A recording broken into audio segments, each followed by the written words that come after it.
Assalamualaikum warahmatullahi wabarakatuh. Saya Nadila Nisrina Putri Lahabu dari kelas HES 5A, Program Studi Hukum Ekonomi Syariah, Fakultas Syariah, Institut Agama Islam Negeri Manado.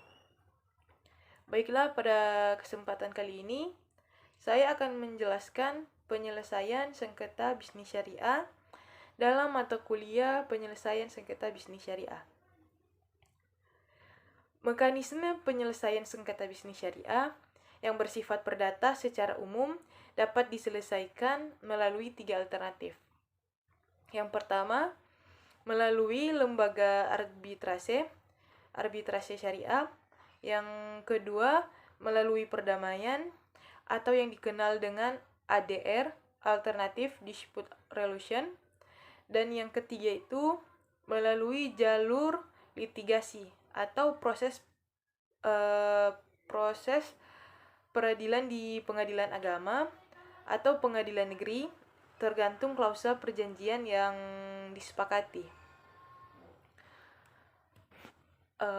Yang pertama kita masuk pada pengertian arbitrase. Dalam literatur sejarah hukum Islam, arbitrase lebih identik dengan istilah tahkim atau hakam. Istilah ini secara literal berarti mengangkat sebagai wasiat atau juru damai. Sedangkan secara terminologi, definisi yang dikemukakan Salam Maskur, menurutnya tahkim atau hakam adalah pengangkatan seseorang atau lebih sebagai wasiat atau juru damai oleh 2 orang atau lebih yang bersengketa guna menyelesaikan perkara yang mereka perselisihkan secara damai. Mengutip pendapat Stephen H. Givis Munir Fuadi mengatakan bahwa yang dimaksud dengan arbitrase atau tahkim adalah submission of controversies by agreement of the parties, the reto of person chosen by themselves for determination, atau suatu pengajuan sengketa berdasarkan perjanjian antara pihak kepada orang yang dipilih sendiri oleh mereka untuk mendapatkan suatu keputusan. Dan pengertian arbitrase menurut Undang-Undang Arbitrase Nomor 30 Tahun 1999, yang dimaksud dengan arbitrase adalah cara penyelesaian suatu sengketa perdata di luar peradilan umum yang didasarkan pada perjanjian arbitrase yang dibuat secara tertulis oleh para pihak yang berdasarkan pasal 1 ayat 1 Undang-Undang Arbitrase Nomor 30 Tahun 1999. Pedoman arbitrase syariah. Pedoman arbitrase syariah diterapkan di Indonesia tidak mungkin dilepaskan dari 3 kriteria. Yang pertama, para arbiter yang ditugaskan untuk menangani suatu perkara seyogyanya mempertemukan kepentingan para pihak secara proporsional, berimbang, dan tidak merugikan atau menguntungkan salah satu pihak saja. Berarti dengan kata lain, para arbiter mengupayakan untuk menegakkan keadilan yang hakiki sesuai dengan ajaran Al-Quran dan Sunnah Rasul. Dan yang kedua, nilai-nilai keadilan yang tercermin dalam Pancasila harus dijadikan sebagai salah satu aturan pokok di dalam menyelesaikan sengketa melalui arbitrase syariah. Dan yang ketiga, baik arbitrase nasional, BANI, maupun arbitrase syariah, Basyarnas, yang dikenal di Indonesia ditinjau dari sudut tata hukum Indonesia mempunyai kedudukan yang sama. Dalam arti lembaga itu harus diakui oleh pemerintah Republik Indonesia. Selanjutnya ada landasan hukum. Yang pertama itu pasal 1338 KUH Perdata, Sistem Hukum Terbuka. Pasal 1338 Kitab Undang-Undang Hukum Perdata atau KUH Perdata menyatakan semua perjanjian yang dibuat sesuai dengan undang-undang berlaku sebagai undang-undang bagi mereka yang membuatnya. Perjanjian itu tidak dapat ditarik kembali selain dengan kesepakatan kedua belah pihak atau karena alasan-alasan yang ditentukan oleh undang-undang. Perjanjian harus dilaksanakan dengan baik. Dari ketentuan pasal tersebut, seluruh pakar hukum sepakat menyimpulkan bahwa dalam hal hukum perjanjian, hukum positif, atau hukum yang berlaku, di Indonesia menganut sistem terbuka. Artinya, setiap orang bebas untuk membuat perjanjian apa dan bagaimanapun juga, sepanjang pembuatannya dilakukan sesuai dengan undang-undang dan isinya tidak bertentangan dengan ketertiban umum dan atau kesusilaan.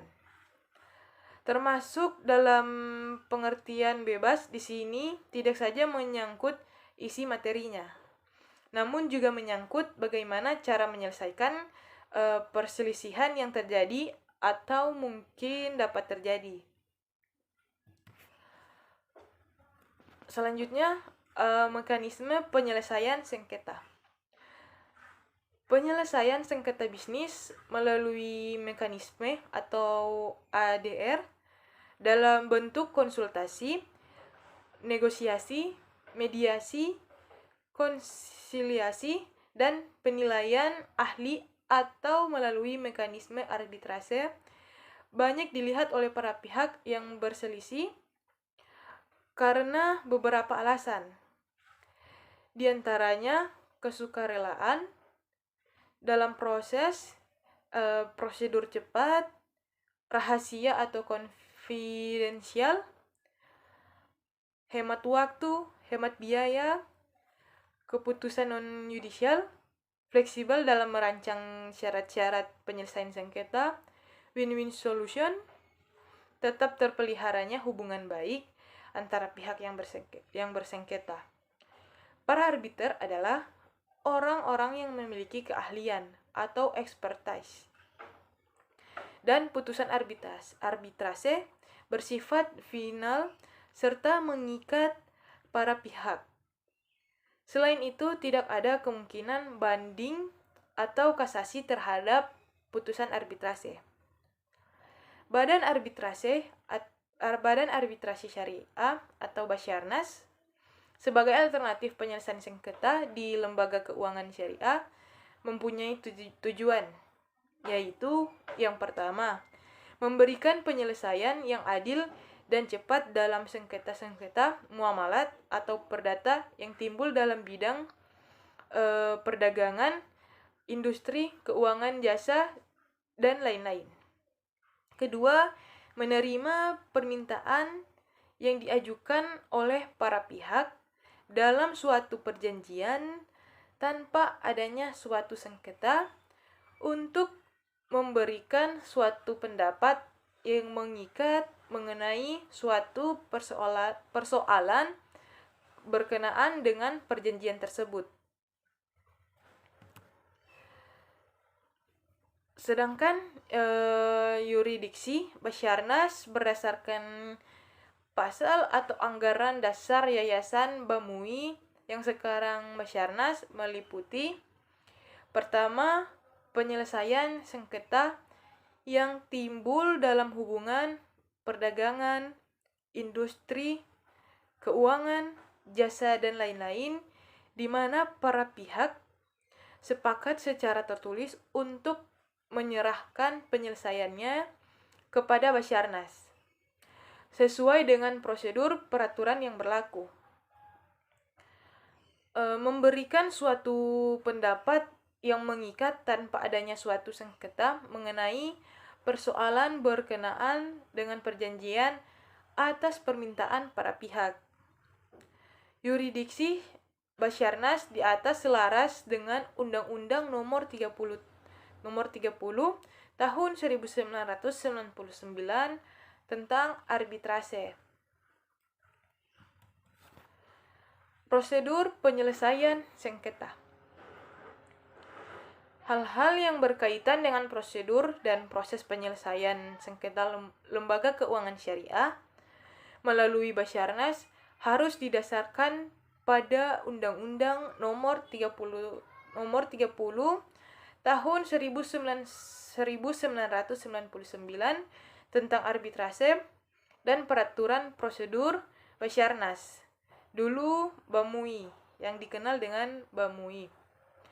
Adapun ketentuan-ketentuan umum yang terkait prosedur penyelesaian sengketa Undang-Undang Nomor 30 Tahun 1999 sebagai berikut. Yang pertama, pemeriksaan sengketa harus diajukan secara tertulis. Namun demikian dapat juga secara lisan apabila disetujui para pihak dan dianggap oleh arbiter atau majelis arbiter. Dan yang kedua, arbiter atau majelis arbiter terlebih dahulu mengusahakan perdamaian antara pihak yang bersengketa. Yang ketiga, pemeriksaan atas sengketa harus diselesaikan dalam waktu paling lama 180 hari sejak arbiter atau majelis arbiter terbentuk. Namun demikian dapat diperpanjang apabila diperlakukan dan disetujui para pihak. Yang keempat, putusan arbitrase harus memuat kepala putusan yang berbunyi demi keadilan berdasarkan ketuhanan yang Maha Esa, nama singkat sengketa, uraian singkat sengketa, pendirian, cara pihak, nama lengkap dan alamat arbiter, pertimbangan dan kesimpulan arbiter atau majelis arbiter mengenai keseluruhan sengketa pendapat masing-masing arbiter dalam hal terdapat perbedaan pendapat dalam majelis arbitrase.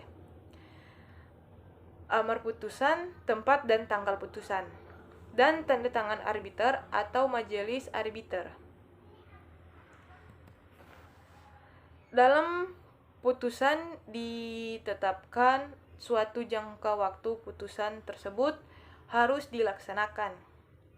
Apabila pemeriksaan sengketa telah selesai, pemeriksaan harus ditutup dan ditetapkan hari sidang untuk mengucapkan putusan arbitrase.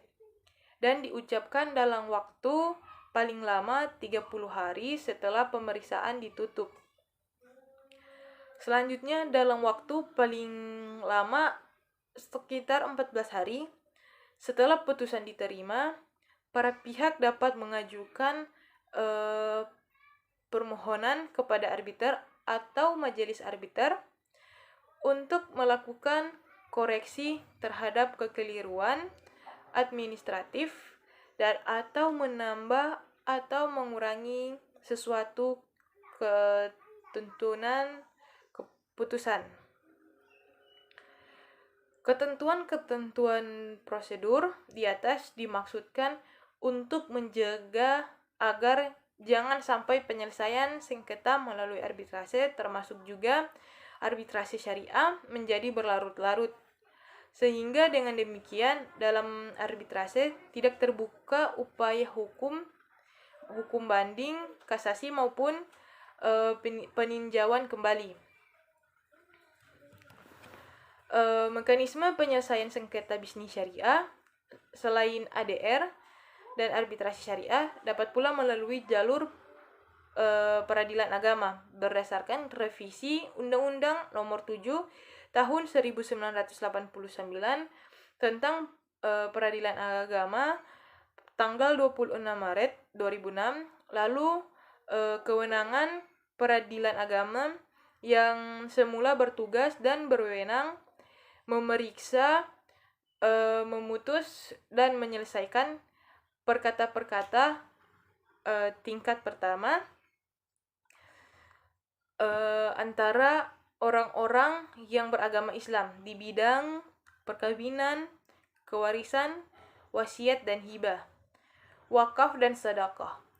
Sekarang ini kewenangannya diperluas dalam bidang lembaga keuangan syariah, meliputi perbankan syariah, asuransi syariah, reasuransi syariah, dana pensiun lembaga keuangan syariah, dan obligasi syariah, dan seterusnya. Dengan demikian, banyak didirikannya lembaga keuangan syariah di seluruh pelosok tanah air. Maka sudah waktunya Badan Arbitrasi Syariah atau Basyarnas diatur secara khusus atau lex specialis dalam peraturan perundang-undangan, dan untuk kedepannya berdiri Basyarnas di seluruh pelosok Nusantara sebagai lembaga penyelesaian sengketa bagi tiap transaksi yang menggunakan hukum perikatan Islam, dan sebagai badan yang akan mengeluarkan legal opinion di bidang hukum muamalat. Itulah penjelasan dari saya mengenai penyelesaian sengketa bisnis syariah. Apabila ada salah kata, saya mohon maaf. Semoga penjelasan ini bermanfaat. Saya ucapkan terima kasih kepada dosen pengampu saya dalam mata kuliah penyelesaian sengketa bisnis syariah, Bapak Adriandi Kasim SHIMH. Saya ucapkan banyak terima kasih karena telah membimbing saya dalam mata kuliah kali ini. Apabila ada salah kata, saya mohon maaf. Sekian, wassalamualaikum warahmatullahi wabarakatuh.